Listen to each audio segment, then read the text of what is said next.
અંબાજીમાં 3 દિવસમાં 15 લાખ માઈ ભક્તોનું આગમન.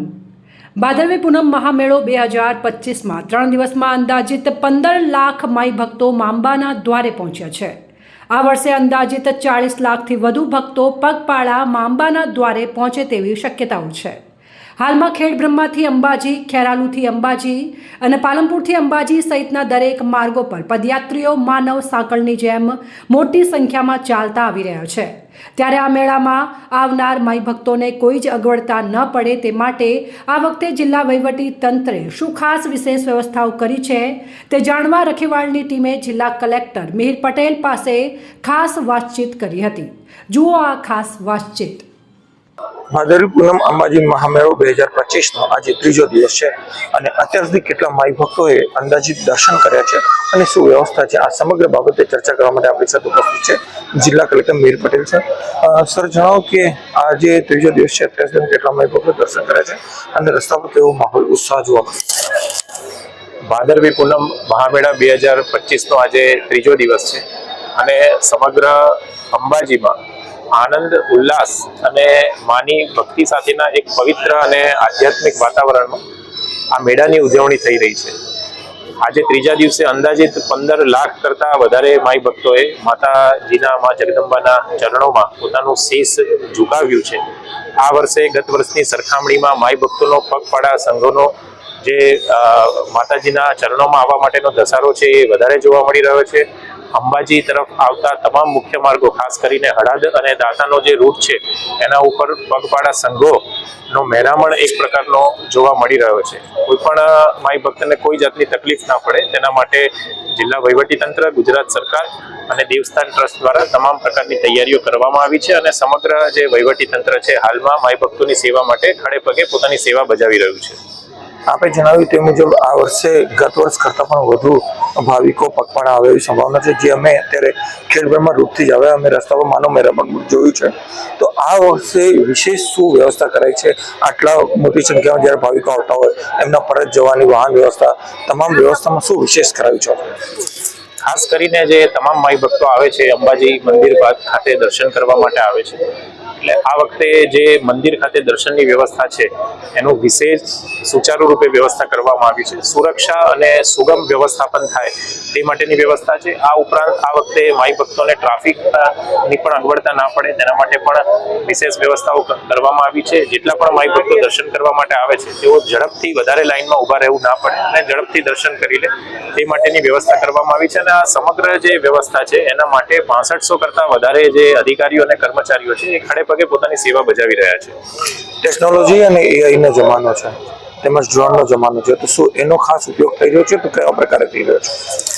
ખાસ કરીને 35 કરતા વધારે જે પાર્કિંગ છે એ ભાદરવી પૂનમ મહામેળામાં આપણે એનો ઉપયોગ કર્યો છે, જેની અંદાજિત ક્ષમતા 20,000 જેટલી કેપેસિટીની છે. કયા પાર્કિંગમાં કેટલા વાહનો પડેલા છે અને પાર્કિંગ જ્યારે ફૂલ થઈ જાય ત્યારે બીજા પાર્કિંગમાં કઈ રીતે ટ્રાફિક ડાયવર્ટ કરવું, તે સમગ્ર જે વ્યવસ્થા છે એ સ્માર્ટ સિસ્ટમ આપણે ગોઠવેલી છે અને પોલીસ સીસીટીવી અને પોલીસ કંટ્રોલ રૂમ ખાતેથી આ જે વ્યવસ્થા છે એનું સુચારુ રૂપે પાલન થઈ રહ્યું છે. આ ઉપરાંત ફેશિયલ રેકોગ્નાઇઝેશનના અને આર્ટિફિશિયલ ઇન્ટેલિજન્સનો ઉપયોગ કરીને પણ જો કોઈ એવા ગુનાહિત ઇતિહાસ ધરાવતા ઈસમો હોય તો તેની પણ ઓળખ કરવામાં આવી રહી છે. સમગ્ર જે અંબાજી પરિસર છે, ગબ્બર છે, તે તમામ જે માર્ગો છે એને સીસીટીવી દ્વારા પણ સુસજ્જ કરવામાં આવ્યા છે અને આ જે તમામ જે સીસીટીવી ફીડ છે એ પોલીસ કંટ્રોલ ખાતે આપવામાં આવ્યા છે અને તેના દ્વારા સીસીટીવી રૂમ કંટ્રોલ ખાતેથી પણ પોલીસ દ્વારા ચાંપતી નજર રાખવામાં આવી રહી છે. આ ઉપરાંત આ વર્ષે આપણે એક વિશેષ દેવસ્થાન ટ્રસ્ટ તરફથી આયોજન કરવામાં આવ્યું છે અને આજે રાત્રે અંદાજિત 8 વાગે અને આવતીકાલે 400 કરતા વધારે જે ડ્રોન છે એના દ્વારા મા જગદંબાની આધ્યાત્મિક જે થીમ કહેવાય અને ભાદરવી પૂનમ મહામેળાની થીમ આધારિત એક અતિ ભવ્ય ડ્રોન શોનું આયોજન પણ કરવામાં આવશે. ખાસ કરીને આટલી મોટી સંખ્યામાં જ્યારે લાખોની સંખ્યામાં ભક્તો આવતા હોય એવા પરિવારજનો સાથે આવતા હોય છે, મહિલા, બાળકો સાથે આવતા હોય છે, તો બાળકો ખોવાઈ ના જાય કે એમને પરત એમના પરિવાર સાથે મિલતા એના માટે કોઈ વિશેષ આયોજન?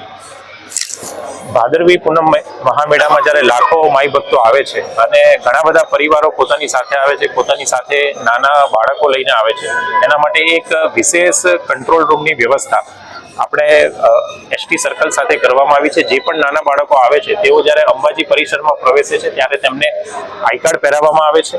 આ ઉપરાંત જો કોઈ પણ નાનું બાળક છે એ ખોવાઈ જાય તો સતત જે મુખ્ય કંટ્રોલ રૂમ છે તેની જાહેરાત કરવામાં આવે છે. મને જણાવતા આનંદ થાય છે કે આ 3 દિવસમાં જેટલા પણ નાના બાળકો છે એ પોતાના પરિવારથી વિખૂટા પડી ગયા હતા, 100% જે બાળકો છે તેમનું તેમના માતા પિતા સાથે, તેમના પરિવાર સાથે પુનઃમિલન કરાવવામાં આવ્યું છે. આમ ભાદરવી પૂનમ મહામેળામાં નાના બાળકો માટે પણ વિશેષ તૈયારી જિલ્લા વહીવટીતંત્ર દ્વારા કરવામાં આવી છે. છેલ્લો પ્રશ્ન, લાખોની સંખ્યામાં જ્યારે ભક્તો આવતા હોય એ ચાલતા આવે છે પરંતુ જાય છે કોઈને કોઈ ટ્રાન્સપોર્ટેશન દ્વારા, અને એના માટે એસટી તંત્રની વ્યવસ્થા હોતી હોય છે. તો આ વખતે એસટી તંત્રે કેટલી વ્યવસ્થા કરી છે, કેટલા વાહનો મૂક્યા છે અને ભાડું જે છે એ રિઝનેબલ હોય છે કે વધારે હોય છે રૂટીન ભાડા કરતા, એના વિશે તમે ખાસ કરીને આપણે જે બસની વ્યવસ્થા હોય છે એ 2 પ્રકારની બસની વ્યવસ્થા હોય છે. એક જે આપણા ફ્રી પાર્કિંગ છે ત્યાંથી મંદિર સુધી આવવાની વ્યવસ્થા, તેના માટે દેવસ્થાન ટ્રસ્ટ દ્વારા અંદાજિત 40 જેટલી બસોની વ્યવસ્થા કરવામાં આવી છે. આ ઉપરાંત જ્યારે માઈ ભક્તો છે એ પાછા વળતા પોતાના ગામ, પોતાના વતન જાય છે તેના માટે સમગ્ર જે બસોનું સંચાલન છે એ એસટી વિભાગ દ્વારા કરવામાં આવે છે. એસટી વિભાગ દ્વારા હાલમાં ભાદરવી પૂનમ મહામેળાને લઈને 5500 જેટલી જે બસો છે એના દ્વારા સમગ્ર સંચાલન કરવામાં આવી રહ્યું છે. અને આજે 3જા દિવસે અંદાજિત 1900 જેટલી બસની ટ્રીપો અત્યાર સુધીના જે આંકડા છે એ મુજબ એસટી બસ દ્વારા સંચાલિત કરવામાં આવી છે. ઓકે, તો આ હતા જિલ્લા કલેક્ટર મિહિર પટેલ, જેમનું સ્પષ્ટ કહેવું છે કે આ વખતે અત્યાધુનિક વ્યવસ્થા કરાઈ છે, એઆઈ ટેકનોલોજી તેમજ ડ્રોનનો પણ ઉપયોગ કરાયો છે, તેમજ જે લાખો માઈ ભક્તો જે આ વર્ષે ગત વર્ષ કરતાં પણ વધુની સંખ્યામાં આવવાની સંભાવના છે તો એના માટે પૂરેપૂરી તકેદારી સાથે સંપૂર્ણ વ્યવસ્થાઓ કરી દેવામાં આવેલી છે. સહયોગી દિનેશ રાણા સાથે સરફરાઝ નાગોરી, રખેવાળ પ્લસ માટે.